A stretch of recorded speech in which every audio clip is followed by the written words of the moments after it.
513장 나의 마음에 슬픔이 가득 차도 주가 즐겁게 하시리라.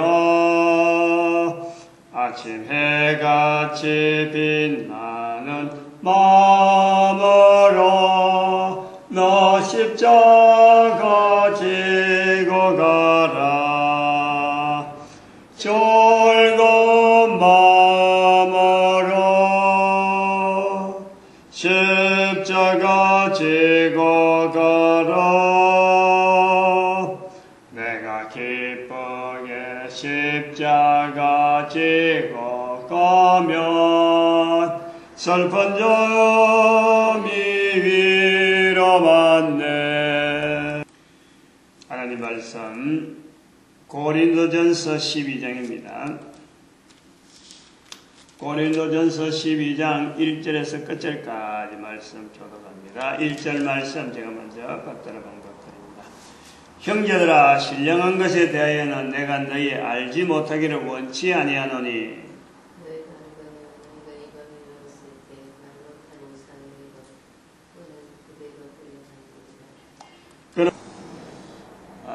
고린도전서 12장은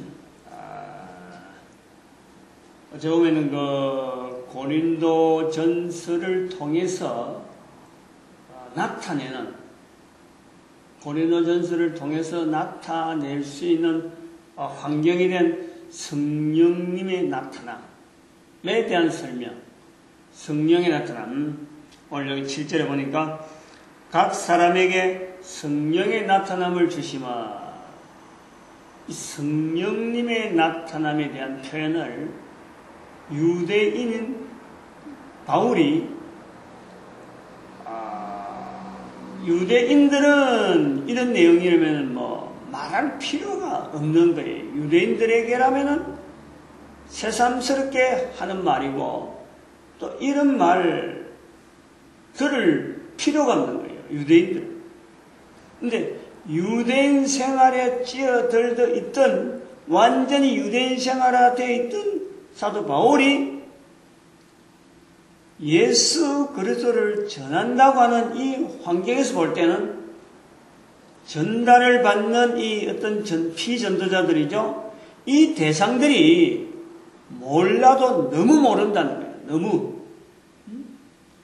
너무 성령님에 대해서 모르고 성자 예수님, 그리스도 예수는 더 모르고 지금 그리스도에 대해서 이야기를 하려고 하고 있는데 설명을 하고 접근하고 알리고 하려고 하는데 하나님에 대한 것은 더 모르죠.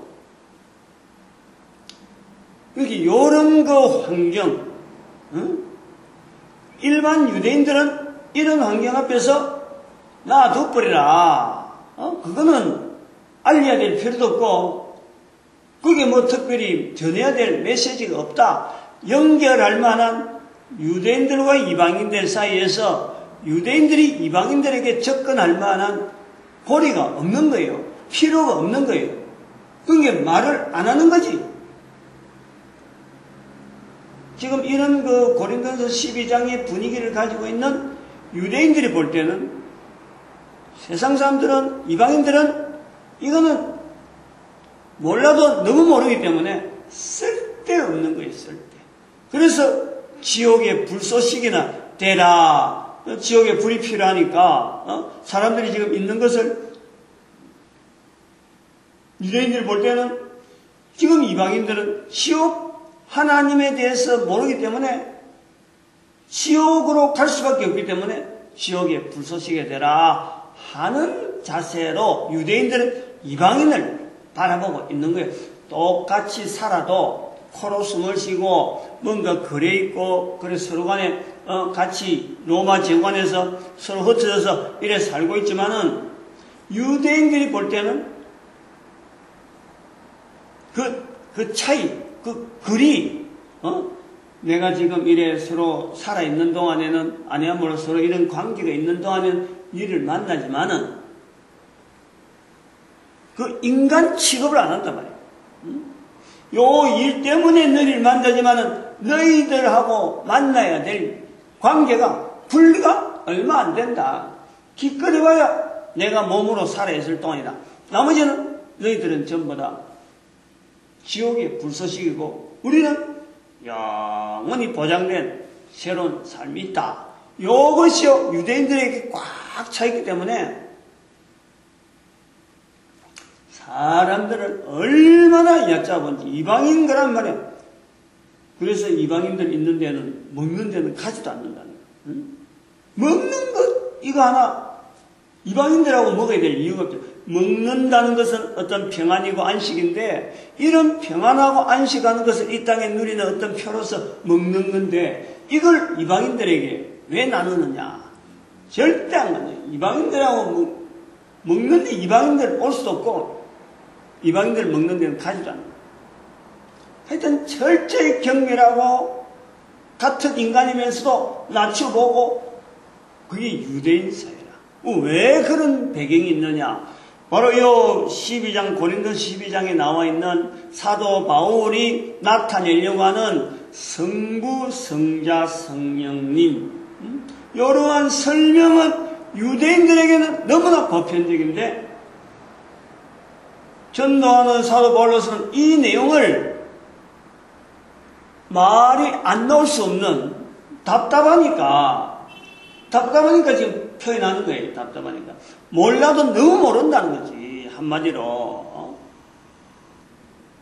그런데 다행히 바울에게는 그리스도라고 하는 즉 메시아라고 하는 성부, 성자, 성령 하나님 중에서 성자 예수님에 대한 개념이 지금 있잖아요. 그리고 이 예수님은 알게 되면은 예수님에 대해서 알면 지금까지는 유대인들에게서는 기다리는 예수님, 기다리는 메시아, 기다리는 그리스도 이 정도로 보고 있는 거죠.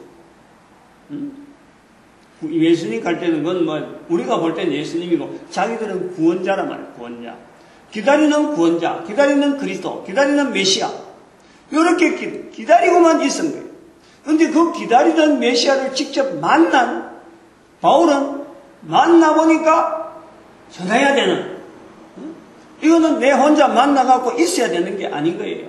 그러니까 입이 열릴 수밖에 없는데 이 열리는 과정에서 통로가 되어진 어느 통로 서로 공감대가 되어야 되는데 이 공감대 형성에 있어서 사람들이 나는 전하는 내하고 듣는 사람이 차이가 너무 나는 거예요. 너무나. 그 문제를 우리가 알고 그러한 환경을 알고 지금 여기 우리가 12장을 봐야 돼요. 왜 12장에 와서 느닷없이 성령의 나타남 그러고 긴 이야기를 하느냐. 전하는 전도자가 그리스도를 전하는데 이 그리스도만 전달하는 이 내용이 받는 자가 성부 하나님과 성령 하나님에 대한 이 개념이 너무 없다 보니까 그리스도를 고린도전서 1장에도 나오잖아요. 제일 먼저 예를 들어서 게바 편이다, 아볼로 편이다, 바울 편이다. 그러다가 그리스도 편이다. 그리스도를 마치 하나의 집단의 어떤 리더자처럼 같은 인간인 바울이나 아볼로나 게바, 베드로라고 하는 이런 사람과 같은 하나의 유래 이어가지고 편당이 되어진다는 거예요. 편당이. 그걸 어떻게 깨야 되느냐. 그런데 바울은 고민했겠죠. 고민하다가 유대인으로서 나름대로의 몸에 딱 배어있는 이 성령 하나님의 나타남에 대한 내용을 이야기를 해주는 거예요. 이야기를 해주는 거예요. 그 이야기를 하면서 그 이야기를 이제 그 내용을 이제 이제 소위 말하면 글로 쓰는 과정에서 어디에서 이게 이제 근거가 되느냐, 왜 이 내용을 이야기를 하게 되느냐, 소위 말하면 성부, 성자, 성령 하나님이 어떻게 해서 이 설명이 되어지느냐, 요 내용이요. 우리가 알고 있는 하나님에 대한 접근을요, 굉장히 지금 잘못되어져 있다라는 것을 지적하고 있는 것으로 우리가 보여지는 거예요.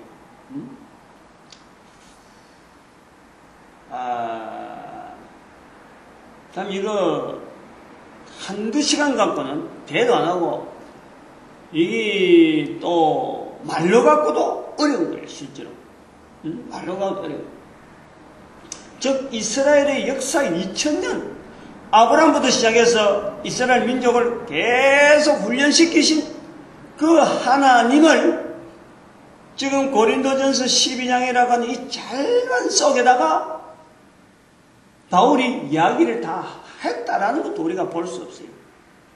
그래서 하나님을 정확하게 나타낸다라고 볼 수는 없어요.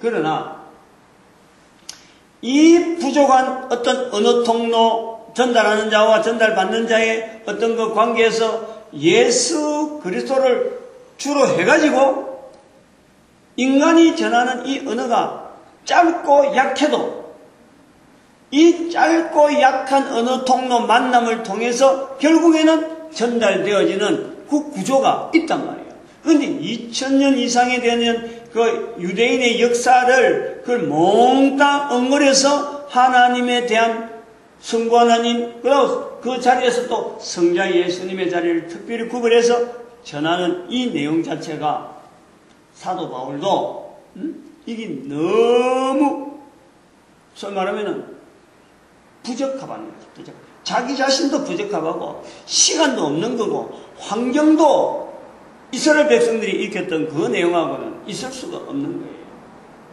그래서 여기에 하나님에 대한 믿음을 하나님에 대한 알게 하는 이런 내용을 설명하는 과정에서 성령님을 이제는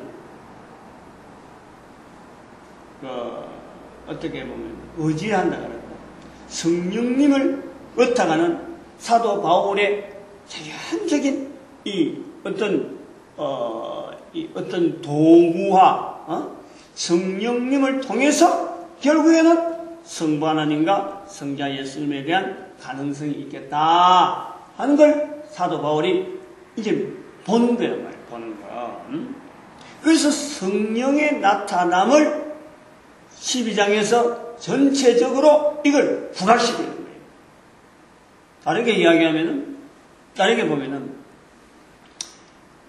이 내용은 정말 참 이거는 중요하고 우리가 교회 생활하면서 놓쳐버린 수많은 하나님 앞에서의 바른 모습을 가져야 될 것 중에서요 대단히 중요한 내용을 지금 설명하고 있는 그런 우리가 부분이라고 봅니다.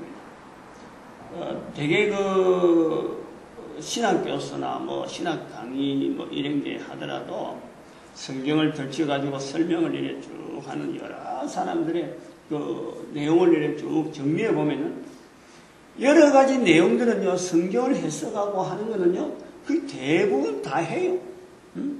그 사람에게 주어진 특별한 어떤 경험이나 그 사람이 가지고 있던 지식적인 어떤 깊이에 대해서 참 이 성경을 저렇게 해석하는구나 감탄이 됩니다. 해석을 하는구나 가능성을 두고 참 귀한 해석이다. 좀 귀한 통찰력이다. 보는 거예요. 그러나 삼위일체 하나님에 대해서 이야기하라 하면요. 못하는 거예요. 쩔쩔매는 거예요. 왜냐하면 말 한마디 잘못해보면 거기에는 완전히 이거는 뭐 실컷 이야기했다가도 말 한마디 잘못 딱 돼버리면 거기에는 뭐 꼬투리가 딱 나오는 내용이 삼위일체 하나님. 요걸 우리 알아야 돼요. 그래서 삼위 하나님에 대한 내용을 이야기하면서 항상 추저되는 부분이 이걸 전해 들은 과정에서 자신있게 이렇다라고 하는 내용이 없다는 거예요. 없을 수밖에 없어요. 없을 수밖에. 삼위 하나님에 대한 내용을 이야기할 때 지금 오늘 고린도서 12장은 바로 삼위 하나님에 대한 내용을 이야기하는데 왜 없을 수밖에 없느냐? 첫 번째 왜 말 못하느냐? 성령 하나님을 인정하는 것을 모르는 거예요. 어떻게 성령 하나님을 이걸 나타낼 수 있는지 사도 바울이 고민하는 성부 하나님, 성자 예수님, 성령 하나님을 알게 하는 과정에서 이것이 과정이 돼야 예수 그리스도에 대해서 여러 가지 설명이 들어가겠는데 이게 안 되니까 증거하는 자체가 힘이 드는 거예요. 그래서 사도 바울이 이거는 성령 하나님의 의탁이 되겠다 하고 또 다른 사람들에게도 듣는 사람들에게도 성령 하나님에 대한 의탁을 하기 위해서 성령의 나타남을 지금 강조하고 있는데 우리는 지금 성령 하나님에 대한 이 표현이 너무 안 돼 있고 이런 경험을 할 수 있는 이런 체험을 이런 표현을 할 수 있는 것은 이스라엘이니까 2000년의 역사가 있는 내용을 가지고 이제는 사도 바울은 설명을 하고 있단 말이에요. 그 근거를 하고 있다. 다시 말하면 이스라엘 사회 자체가 전 사회가 성령님을 인정하는 사람들로 지금 딱 조직이 되어 있는 거예요. 훈련이 되어 있는 거예요. 그런 언어가 공통으로 공감대가 되어 있다니까. 공감대가. 그러니까 이 고린도서 12장 같은 거는 유대인들에게는 잔소리도 아니고 이거는 뭐 이런 이야기를 하려고 하느냐 할 정도로 익혀져 있는 거예요. 그런데 헬라사회나 로마사회에서는 이런 이야기가 들으면 생소 금시초문 어디에 접근해야 될지 이게 안 맞는 거예요. 그런데 이것이 글로서 기록돼 가지고 2000년의 기록이 되어 있음에도 불구하고 오늘날 교회에서 성령님을 일반화시키는 이런 사회, 성령님을 하나의 문화를 만드는, 성령님을 인정하는 문화를 만드는 유대인 바울이 가지고 있는 그 문화 자체를 회복시키려고 하는 이 시도를 하지 않는다고. 그게 교회의 2000년 역사예요. 전달하는 통로 자체가 전부 다 지식적인 지, 정, 이, 신. 제가 그 우리의 인격체의 어떤 구성을 이야기했는데 지식적인 채널만 갖고 누구한테서 배웠다, 어느 책에서 봤다, 어디서 읽었다, 그걸 갖고 자기가 해석하고 자기가 받아들이만큼만 가지고 그 사람 어디서 전달되어지는 그 통로만 가지고 성령님이 어떻다, 하나님이 어떻다, 성자 예수님이 어떻다 이런 설명으로만 되어 있지 이것이 그 소속한 사회 전체를 문화화시키는 데 있어서는 요것 때문에 고민하는 데가 없다는 거예요. 고민. 요것 때문에 우리가 어렵다는 거예요. 2000년의 역사가 없고 그리고 또 우리가 그 성령님에 대한 이 주제를 가지고 성령님을 인식시키려고 하는 이스라엘 백성들이 가지고 있던 그 문화를 우리는 2000년 거의 비슷한 연대를 가지고 있었지만은 이것 자체를 인정하는 그 문화를 우리는 잃어버렸다. 그것 때문에 붙잡으려고 하는, 소위 말하면 예수님이나 사도들이나 사도 바울이나 수많은 유대인들이 성령님에 대해서 이야기할 때에 다들 수긍하고 어떤 내용이구나 하고 받아들이는데 우리는 지금 성령님 그러면은 너무너무 힘이 들어요. 너무너무. 방언, 지금 여기 방언하는 것하고 나오는데 방언 하나 나온 것 같고 개인이 방언하는 것 같고 그게 성령님의 은사다 그래가지고 막 방언해라고는 막 강조를 하는데 실제로 성령님의 은사는 성령님의 능력은 방언하는 정도가 아니라 방언하는 사람 방언하고 교사로서 있고 선제로 있고 수많게 나타나는 그 역사 중에서 방언은 가장 낮은 레벨이에요. 그건 가장 낮은 레벨에 우리는 그거고 성령님의 은사라 하고 표정을 잡고 있다. 얼마나 우리가 잘못되어 있는지. 그러고도 우리가 하나님을 잘한다 하고 있단 말이에요. 그런 기조가, 그런 기초가 근본적으로 약하다라는 걸 알고 이 고린도서 12장에 나오는 내용을 읽어야 된다. 12장 전체를 제가 묶은 이유가 있다. 물론 쪼개면 또 구체적인 설명이 나오겠지만은 그건 다른 사람이 다음에 또 기회를 주는 거죠. 분명히 근거는 이 전체 통을 잡고 성령의 나타남이라 하는 이 내용을 잡고 있는 사도 바울의 중심, 그 입장을 우리는 받아들이고, 역시 똑같이 이런 이야기를 할 때 혈압이 올라올 정도로 답답함을 가지고 이야기할 수 있는 그런 사람들이 많아지면 좋죠. 많아져야 되는 거예요. 예수님도 다른 말씀을 안 했잖아요. 성천하시면서라든지 안 그러면 이 땅에 있는 동안에 예수님을 믿으라, 나를 따르라, 이런 이야기를 안 했어요. 나를 믿으라 하지 않았어요. 나는 부인하더라도 세상에 예수님 말씀 중에서 예수님이 오시고 예수님을 위해서 구원받는다라고 되어 있는 구조가 이 성경의 구조인데, 근데 예수님은 그래요. 나는 부인하더라도 거기에 나오는 것이 성령님이라니까. 마태복음 12장 31절 32절에 우리가 그 말씀을요 중요한 줄 모르고 있다니까. 그 말씀이 얼마나 엄한 말씀인지를 모르고 있다니까. 성령을 부인하면 이 세상과 오는 세상에도 사심이 없다. 예수님의 말씀 중에서 이것만큼 어떤 엄한 말씀이 어디 있겠느냐. 예수님 스스로를 들면서 비교하면서 성령님을 부인하면 안 된다. 이렇게 중요한 말씀을 했는데 우리는 2000년 역사 가운데 성령님에 대해서 얼마나 우리가 생활 속에서 인정하고 나타내려고 하는 이런 몸부림이 있었느냐. 유대인들 해가지고 유대인들 가고 뭐 없어졌다는 그것만 갖고 교회가 말이야 313년에 또 1517년에 뭐 종교개혁 이런 역사적인 사건만 자다락 이야기하지. 그 교황이 어떻게 잘못하고 교회 역사가 얼마나 잘못하고 이런 추잡한 교회 안에서의 내용은 싹 감춰버리고 좋은 것만 살살살살 해갖고는 실제로 제일 중요한 교회의 흐름 속에서 가장 중요한 성령님을 나타내는 것에 대해서 우리가 너무너무 표현을 합니다. 그 답답함이 어디다 했어요? 그 답답함이 성령의 답답함, 성령님의 탄식. 그래서 오늘 여기 그 12장에 들어가면서 사실은 우상숭배, 먹는 문제. 먹는 문제가 계속 나오는 거예요, 먹는 문제. 근데 이 먹는 문제를 가지고 우상숭배에 버금가는 일이 이제는 사도 바울이 이 지적을 한 거예요. 11장에 그걸 지적을 한 거예요. 그래서 이 우상숭배를 이야기를 하는데 한번 생각을 해봐요. 말하는 입장에서 생각을 해봐요. 이 차이가 수준 차이가 있잖아요. 듣는 사람하고 말하는 사람하고 이 수준 차이가 있어서 사도 바울은 유대인들이 역사 가운데서 우상숭배 때문에 얼마나 훈련했어요.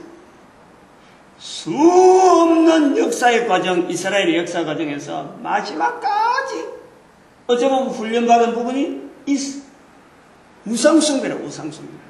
그 표대로 드러나는 것은 우상숭배.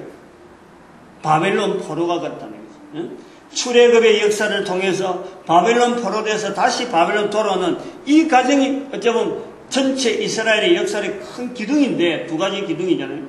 출애굽을 하고 나서 이제 가나안 땅에 들어와 가지고 이스라엘 종족들이 하나의 역사를 이루어가는 거하고 그 다음에는 바벨론으로 또 포로돼 갔다가 다시 돌아오는 이 큰 기둥의 두 역사가 구약 성경의 어떤 길목이죠, 길목. 이 두 가지에서 왜 하나님은 출애굽이라는 사건을 허락하시고 왜 바벨론 포로라는 사건을 또다시 허락해서 이 비슷한 유형을 성경 전체에서 나타내고 있느냐. 여기에서는요, 출애굽을 할 때 나 외에 다른 신을 섬기지 말라. 계명, 10계명에 첫 번째 나오는 말씀. 그 말씀으로 시작해갖고 나 외에 다른 신을 섬기는 이스라엘 백성들, 즉 우상숭배하는 이스라엘 백성들의 수많은 내용이 구약에 들어있는 거예요. 우리가 이거 교회에서도 굉장히 비교를 많이 해봐야 돼요. 교회에 왔다고 해서요, 교회에 앉아있다고 해서 우상숭배라든지 소위 말하는 밖에서 하고 있던 하나님 안에서 원하는 자리 올바로 하나님을 믿는 자리에 다 들어왔다고 생각하면요, 큰 오산이고 너무 큰 착각을 하고 있는 거예요. 구약 성경의 전체가 우상 숭배에 대한 어떤 주제를 가지고 이스라엘 백성들을 훈련시킨 거라고. 그래 바벨론 포로는 우상 숭배하고 있는 이 이스라엘 백성들 하여금 단련시키는 거예요. 단련. 가보니까 바벨론에 가보니까 그제서 자기들이 우상 숭배 때문에 여기 왔다는 것을 가보니까 아는 거예요. 완전히 우상 덩어리 속에, 우상의 복판 속에, 완전히 중심에 이스라엘 백성들이 체험하는 거 아니에요. 더구나 배웠다는 사람들, 이스라엘 사람들 중에서도 배웠고 많이 아는 사람들, 지도자들이 가본 거예요. 가보니까 자기들이 이스라엘 역사 2000년의 그 역사를 뒤돌아보니까 너무너무 황당한 거지. 잘못 살아온 걸 깨달은 거예요. 돌아와서는 우상 숭배는 그때부터는 사라져요. 기질로 사라져요. 말도 못 꺼내는 거예요. 더 이상 어떻게 접근해볼 어떤 엄두를 못 내는 거예요. 철저하게 버리는 거예요. 철저하게. 그래서 성경이 끝나는 거야. 구약에. 근데 요 우상숭배를, 이러한 내용을 가지고 우상숭배에 대한 내용을 볼 때 지금 로마 사회라든지 헬라 사회 사에서는 로마 신화, 헬라 신화, 신들의 마지막 이름이 쫙 붙어가고 일들이 되어지는 이런 사회 속에서 우상숭배를 이야기하려고 하니까 이게 격이 너무 안 맞아. 너무 차이나. 이 갭을 어떻게 접근을 해서 마무리를 할 거냐. 사도 바울이 보는 작전이 바로 성령님에게 의탁하는 거예요. 성령님. 잘 우리가 이걸 소화해야 돼요. 잘 들어야 돼요. 전도자들이 전도 언어를 가지고 만나면요, 내가 생각하는 전도 언어하고 상대방의 대화 속에서 나오는 환경하고는요, 갖다 댈 데가 없어요. 실제로 그 사람의 이야기를 들으면, 그 사람의 환경에서 내가 들어가 보면요, 이 언어가 전해야 될 예수 그리스도에 대한 언어라든지 성령의 나타남이라든지 성부 하나님에 대한 섭리라든지 이런 걸 갖다 댈 만한 장소가 없어요. 바울이 생각하는 자세하고 바울이 보는 사회하고 똑같아요. 그러므로 우리는요, 예수 그리스도를 통해서 구원이 되어지는 이 복음을 전하는 현장에서 내가 하려고 했다가는 큰일 난단 말이에요. 사도 바울이 가지고 있던 이 자세처럼 성령님에게 의존하더라고요. 성령님에게 맡기는. 왜 내가 이 사람을 이 시간에 이런 이야기를 들어야 되느냐? 왜 내가 이런 환경에 와 있느냐? 성령의 인도하심이 있겠구나 하고 그걸 받아들이면요, 거기서부터는 시작되어지는 환경이, 생각이 바뀌고 언어가 바뀌고 되어지는 과정이요, 살살살살 짧은 시간 안에 해야 될 분명한 언어, 그것만 딱 전달 나올 수밖에 없어요. 성령님을 의존하면 그렇답니다. 근데 그거를 내 힘으로 한번 이 사람의 내용을 내가 이해하고 내가 한번 어떻게 지시를 하고 어떻게 타이르겠다 하면은요, 말만 많아져. 말만. 내가 뭔가 해왔다면 진땀도 나고 뭔가 일이 안 되는 거고, 뭐 가다가 뭐 자꾸 막히고 당기고 새뿌리고. 요 요령을 익히라 이 말이에요. 여기서 요 설명을 지금 다 할 수가 없잖아요. 근데 해야 될 내용 하나가, 아까도 이야기를 하다가 이쪽으로 넘어왔는데요, 삼위일체 하나님에 대해서 이야기할 때요, 이 고린도전서 12장에 있는 이 말씀을, 이 부분을요, 반드시 인용해야 돼요. 반드시.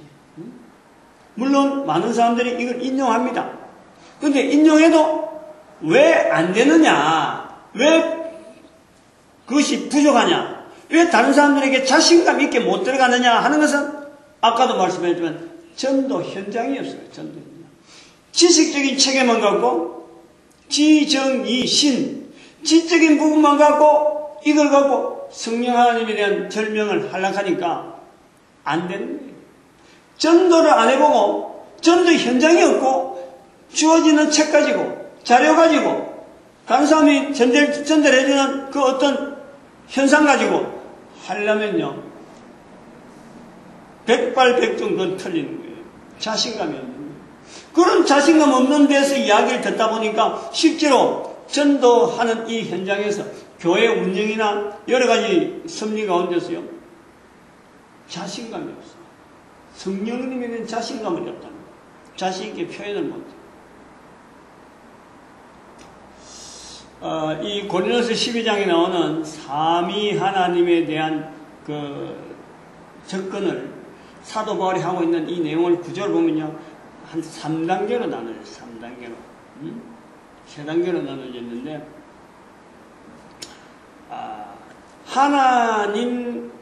그러니까 하나님을 성부, 성자, 성령 하나님에 대해서 철저하게 훈련받은 유대인들의 입장에서 삼위 하나님에 대한 설명을 듣는다라고 보면은요, 고린도서 12장은 그 어느 정도 뭐 그런 개념을 가지고 우리가 들어야 되고, 그리고 삼위 하나님에 대해서 특별히 그 성령 하나님에 대한 그 언어 훈련이 잘 되어 있는 유대인들, 우리가 그걸요 한편으로는 감사해야 돼. 감사.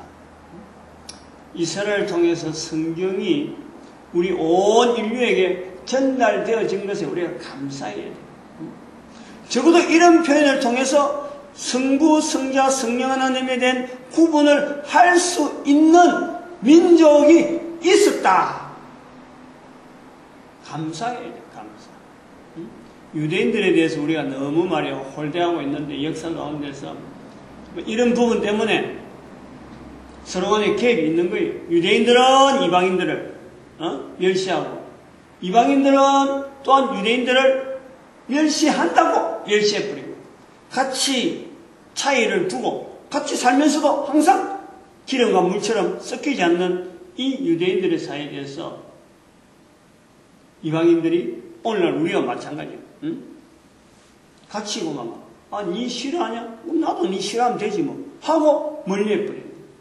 왜 근본적으로 왜 싫어하고 왜 거리를 있어야 되느냐, 이 부분을 가지고 우리 한민족이, 대한민족이 바로 이 부분을 가지고 세상에 어찌 보면 중개 역할을 하고, 유대인들과 다른 사람들하고의 사이관계를 중개 역할을 하고, 또한 예수 그리스도를 모든 사람의 이름 앞에서, 모든 사람이 입으로 말하는 그 이름 앞에서 주라 부르는 가장 높은 자리, 무릎 꿇게 만든 자리, 그런 자리를 하는데 우리 민족이 목표를 가지고 가야 됩니다. 그래서 유대인들과의 관계에서요, 우리는 굉장히 연구를 많이, 즉 어떤 연구를 많이 되냐, 우리가 이해를 해줘야 되고 우리가 중재 역할을 해줘야 되는 이 자리에서요, 하나의 또 다른 어떤 일거리가 있는 거예요.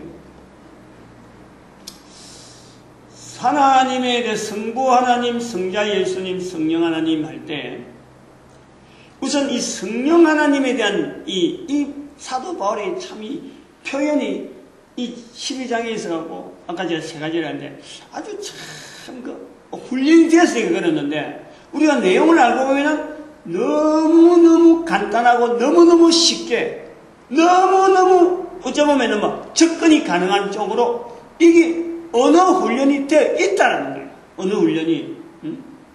억지로 책에서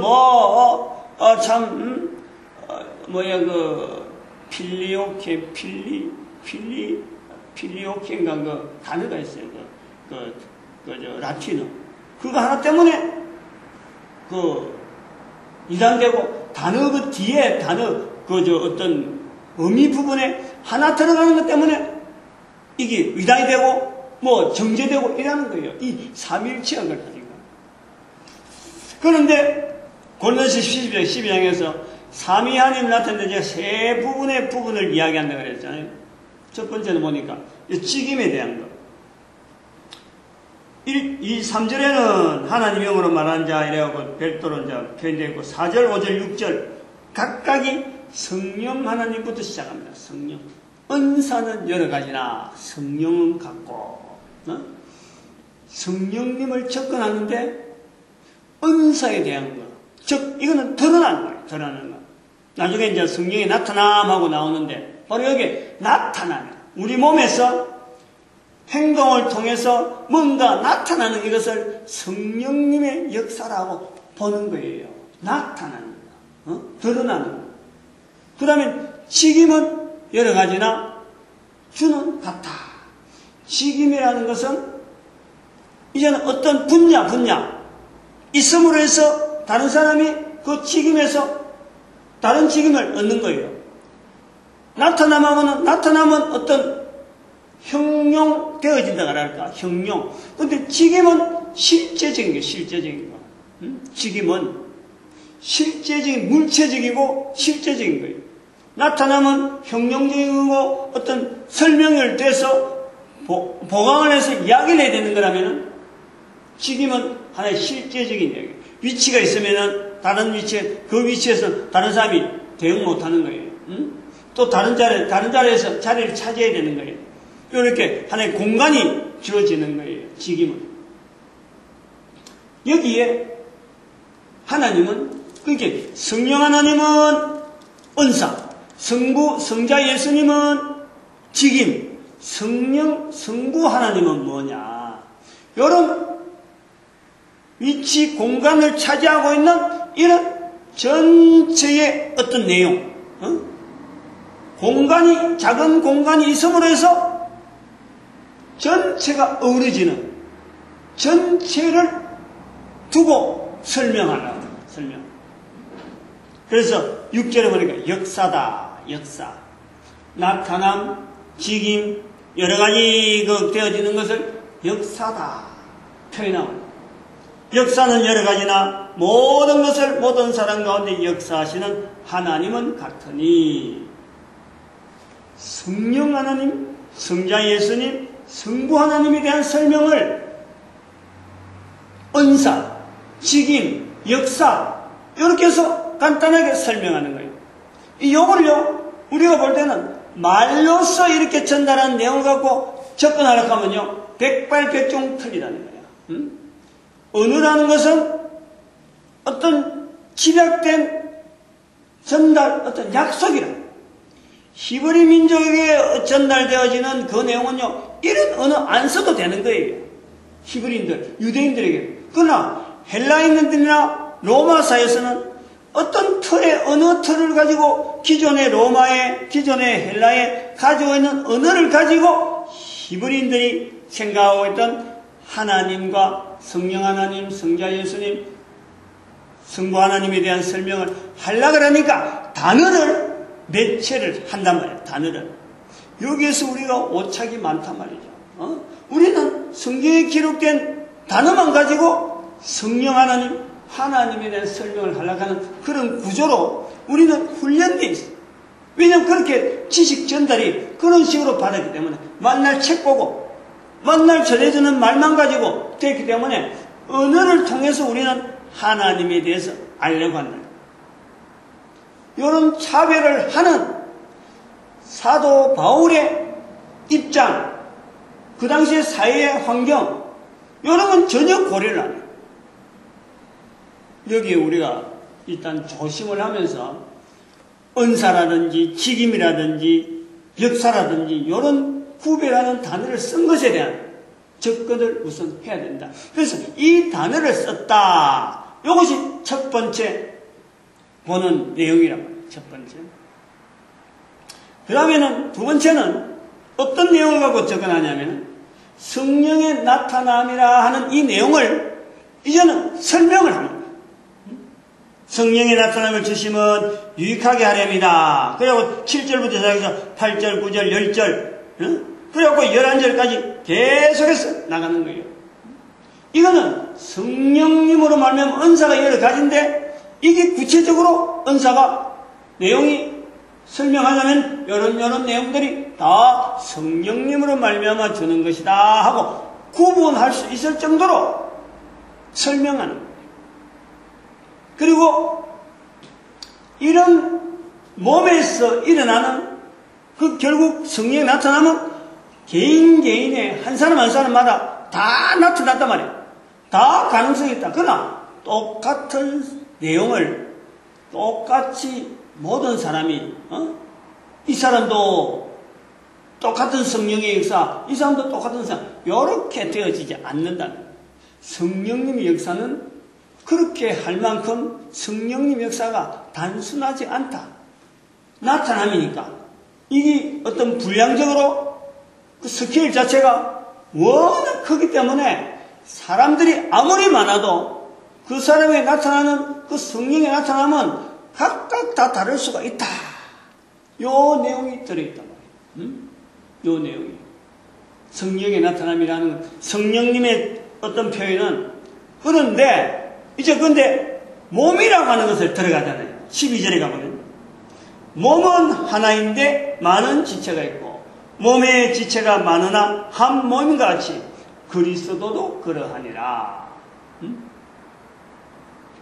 몸을 갖고 있는 몸을 한 몸 자체 성령의 나타남은 사람을 통해서 나타나는데 각 사람마다 다양한 성령의 나타남이 나타날 수 있는데 그 사람은 한 사람 우리가 비교를 해보면은 있어야 될 것 다 있고 손, 몸, 귀, 어떤 눈, 코, 입, 내장, 발 생각하고 머리 갖고 있는 거 이게요 몸이 일정한 몸이 몸 자체는 구분은 서로가 될 수 있을지언정 가지고 있는 지체에 대한 내용은요 다 똑같다는 거예요. 이것이 바로 그리스도라는 거예요. 그리스도. 이것은 바로 그리스도의 형상화. 우리 인간의 몸을 입은 그리스도의 형상화가 우리 한 사람 자체가 개체적으로 어느 정도 공통된 내용을 갖고 우리가 사람이라 하고 불려지고 있는 거예요. 근데 그 사람을 다 떨어져 나서 부분적으로 나타나는 것은 은사랍니다. 수많은 사람이 있어도 각 사람에게 역사하시는 성령의 나타남은 풍성하게 그 사람에게 다 개인적으로 나타날 수 있고 그 전체를 사람들의 모양, 한 모양의 사람이라고 하는 그 구성 요소를 딱 볼 때는 비슷하고 공통된 부분이 있기 때문에 바로 그것이 바로 몸을 우리의 사람을 몸으로 딱 잡고 있을 적에는 그것이 바로 그리스도 성자 예수님에 대한 하나의 형상화로 연결한단 말이에요. 사도 바울이 그렇게 받아들이는 거예요.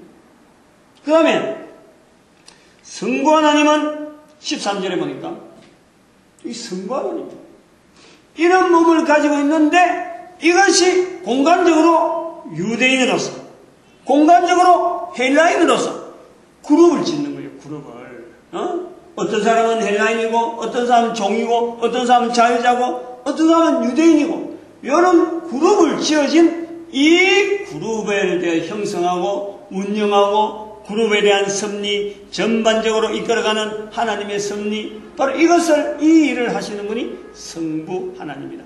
이 일을 보담도 이러한 개념으로 보는 것이 바로 성부 하나님이다. 다 사람에 관계된 거예요. 나타남, 드러나는 은사, 또 그 사람이 가지고 있는 위치, 직임, 몸으로서의 어떤 관계, 몸이 있으니까 직임이 주어지는 거예요. 그래, 그런 거는 성자 예수님, 그것이 모아져서 사회를 이루고 있는 그 사회 전체를 하나의 말할 때는 성부 하나님, 이런 개념으로 성부, 성자, 성령 하나님을 설명하고 있는 이 내용을 본단 말이에요. 이 부분에. 그게 두 번째라, 두 번째.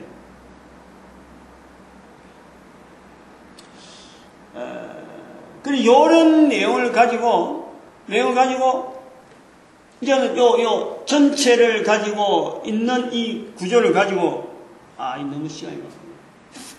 오늘 여기까지 합시다 하고, 12장은 이렇게 접근한다 하고, 그러나 나머지는 12장 28절 있는 교회 중에 맷을 세웠다 하는 이 역사, 이 교회 중에 맷을 세웠다, 교회 안의 직분, 이런 부분에 우리가 좀 관계를 아주 좀 이렇게 우리 현장, 우리 교회 역사하고 좀 이렇게 연결해야 될 부분이 있고, 이 중요한 것은 오늘 12장에서 우리가 제일 중요한 것은 성령님에게 의존하는 것. 사도 바울이 예수님이 마태복음 12장 32절에 말씀하신 그 성령님을 인정해라, 말로 인정해라 하는 그 일 자체를 사도 바울이 전도를 해보니까 어쩔 수 없이 나올 수밖에 없는 이 환경을요, 우리는 깨달아야 돼요. 응? 성령님을 인정해라 말이야, 성령님.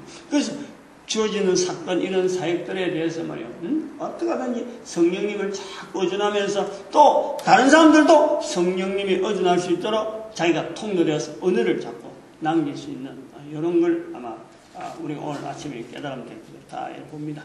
오늘 우리의 걸어가는 삶 속에 참 이 전도자 되어지는 이 자리가 얼마나 귀한지 충분히 받아들이고 사모하고 나가야 끝까지 어떤 환경이 있든 그리고 우리 민족, 우리 모든 교회가 전도를 하는 이 일에 뭐 간단하게 전도하면 너무 잘하는 듯한 단어로 그렇게 탁 받으면 안 됩니다. 정말 오해하는 거예요.